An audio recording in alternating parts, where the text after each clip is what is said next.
빅데이터 로그온 시간입니다. 오늘은 연말을 앞두고 올 한 해 국내외로 가장 큰 이슈였던 코로나19와 관련해서 빅데이터로 정리해 보겠습니다. 빅데이터와 AI 전문가 전채남 대표와 함께하겠습니다. 대표님 안녕하십니까? 네, 안녕하세요. 네, 올 한 해는 정말 코로나19가 전 세계를 뒤흔들었습니다. 이 코로나19를 빼고는 아무것도 설명할 수 없을 것 같은데요. 올 한 해 코로나19 상황 빅데이터로 정리해 보셨다고요? 네, 그렇습니다. 올 한 해 코로나19 상황을 분석하기 위해서 대구 코로나라는 주제어로 자료를 수집했는데요. 지난 2월 1일부터 이달 13일까지 포털 사이트 뉴스의 댓글 데이터 10만 건을 분석했습니다. 네. 워낙 코로나19와 관련해서는 자료가 방대하잖아요. 어디서부터 살펴볼까요? 네, 먼저 데이터를 이용해서 코로나19에 대한 시민들의 관심도 흐름을 전체적으로 살펴보고 주목받은 사건들은 어떤 것이 있었는지 세부적으로 알아보도록 하겠습니다. 코로나19에 대한 관심도 흐름을 그래프로 정리를 해봤습니다. 대구의 첫 확진자가 나온 2월 18일 이후 코로나19에 대한 관심도가 급격히 증가하면서 1차 대유행이 한창이던 3월에 관심도가 가장 높아진 모습을 볼 수 있습니다. 이후 대구 코로나 상황이 안정세로 찾으면서 그 관심도가 점차 떨어지기 시작하는데요. 일상 방역으로 전환한 5월부터 코로나19에 대한 관심도가 매우 낮아졌습니다. 실제 5월에서 7월 석 달 동안 대구의 코로나19 확진자는 하루 평균 1명 미만이었습니다. 하지만 지난 8월 광복절 집회 이후 2차 대유행이 시작되면서 대구에도 코로나19에 대한 관심도가 함께 높아졌습니다. 이후 서울과 수도권에는 산발적인 확산세가 이어졌지만 대구는 비교적 안정적인 모습을 보이면서 관심도가 떨어졌습니다. 이달 들어서는 코로나19 3차 유행이 본격화되면서 코로나19에 대한 관심도도 급격히 높아지는 모습을 확인할 수 있습니다.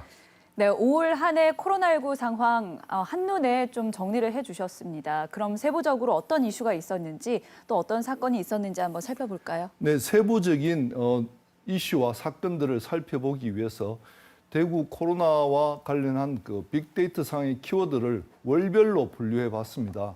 먼저 대구에 코로나19 확진자가 처음으로 발생한 지난 2월에는 예상하신 대로 신천지라는 키워드가 압도적으로 많이 나왔습니다. 전체 2만여 건의 데이터 가운데 5천 건가량이 신천지와 관련한 데이터였습니다. 다음으로 많이 나온 봉쇄라는 키워드는 당시 대구에 대한 부정적인 인식을 보여주는 키워드입니다. 2월은 개학을 앞두고 학교, 아이, 개학 등의 키워드들이 등장을 해서 학생과 학부모들이 걱정하는 마음을 볼 수 있습니다. 자, 그렇다면 대구 코로나에 대한 관심도가 가장 높았던 3월에는 어떤 키워드가 눈에 띄었습니까? 예, 3월에도 역시 신천지가 가장 많이 나오긴 했습니다. 권영진이라는 키워드가 비슷한 빈도로 언급되었고요. 또 권영진 대구시장이 코로나19에 대한 대응을 제대로 하지 못하고 있다는 비판 때문인 것으로 보여집니다. 당시 권영진 시장이 실신하는 일이 있었는데요.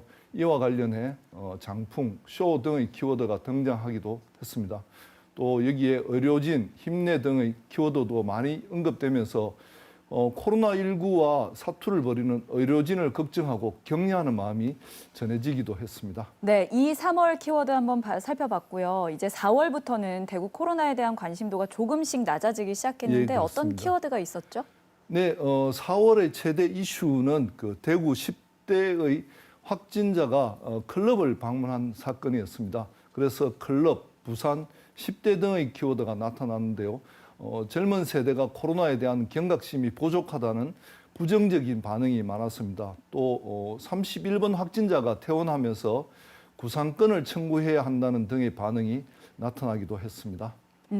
자, 그리고 5월부터 7월 사이에는 코로나19에 대한 관심도가 4월보다는 정말 뚝 떨어졌습니다. 이때는 어떤 키워드가 눈에 띄었어요? 네, 5월은 대구가 일상 방역으로 전환한 시점인데요. 그동안 연기됐던 각급 학교의 개학과 등교도 시작됐습니다. 그래서 등교와 학교, 개학 등의 키워드가 가장 많이 언급되었습니다. 6월과 7월에는 치료제와 백신에 대한 기대감이 본격적으로 나타나기 시작을 했는데요. 6월에는 신천지 신도들이 코로나19 치료제 개발을 위해서 혈장을 공리한다는 소식이 전해지고 또 손해배상 문제가 대두되면서 신천지라는 키워드의 언급량이 다시 급증하기도 했습니다. 네, 그리고 8월에는요, 광복절 집회가 열린 시점이었잖아요. 역시 관련 키워드들이 많이 눈에 띄었겠죠? 네, 그렇습니다. 8월과 그 이슈를 한번 살펴보면 코로나 제약 사안입니다. 광복절 집회 이후 2차 유행이 시작됐는데요. 사랑의 교회와 관련해 교회가 확산의 그 진원지가 되면서 교회, 종교, 예배 등의 키워드가 많이 언급되었습니다. 9월에는 서울과 수도권을 중심으로 확산세가 이어지면서 그동안 나타나지 않았던 서울 경제, 자영업자 등의 키워드가 상위권에 나타나기 시작했는데요. 경제 중심지인 수도권의 확산세가 이어지면서 경제를 우려하는 목소리가 더욱 커지고 있는 모습이었습니다. 네, 이후에 수도권을 중심으로 확산세가 이어졌지만 그래도 대구는 비교적인 안정적인 상황을 보였잖아요. 예, 그렇습니다. 이때 키워드는 어땠는지 궁금하네요. 네, 10월과 11월은 서울과 수도권의 확산세가 이어졌지만 대구는 비교적 안정적인 상태를 유지하면서 대구 코로나에 대한 그 관심도도 가장 낮았던 것으로 나타났습니다. 관련 키워드를 보면 교회, 종교, 예배 등에 대한 언급량이 많이 나타나고 있는데요. 교회에서 산발적인 집단 감염이 잇따랐기 때문으로 분석됩니다. 네, 마지막으로 12월입니다. 3차 유행이 본격화됐는데 네. 어땠습니까?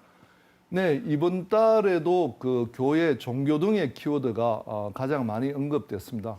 최근 대구에서도 교회를 중심으로 집단 감염이 발생하면서 경각심을 요구하는 목소리도 높았습니다. 또 3차 유행이 본격화되면서 거리두기와 재난지원금 등 그 정부 대책에 대한 관심이 높아지면서 정부에 대한 언급량도 증가한 것으로 나타났습니다. 네, 이렇게 올 한 해 대구 코로나를 키워드로 상세하게 살펴봤는데요. 하루빨리 코로나 사태가 종식되기를 바라는 마음 간절합니다. 네, 앞서 살펴봤듯이 지난 10월과 11월에 코로나19에 대한 관심도가 가장 낮았습니다. 우리의 느슨해진 관심이 코로나19 3차 유행의 기폭제가 되지 않았나 하는 생각을 하게 됩니다. 올 연말에는 가급적 모임을 자제하고 일상생활 어느 곳에서든 방역 수칙을 잘 지켜서 내년에는 앞서 살펴본 키워드들이 더 이상 등장하지 않기를 기대해 보겠습니다. 네, 전채남 대표님 오늘 말씀 감사합니다. 예, 감사합니다.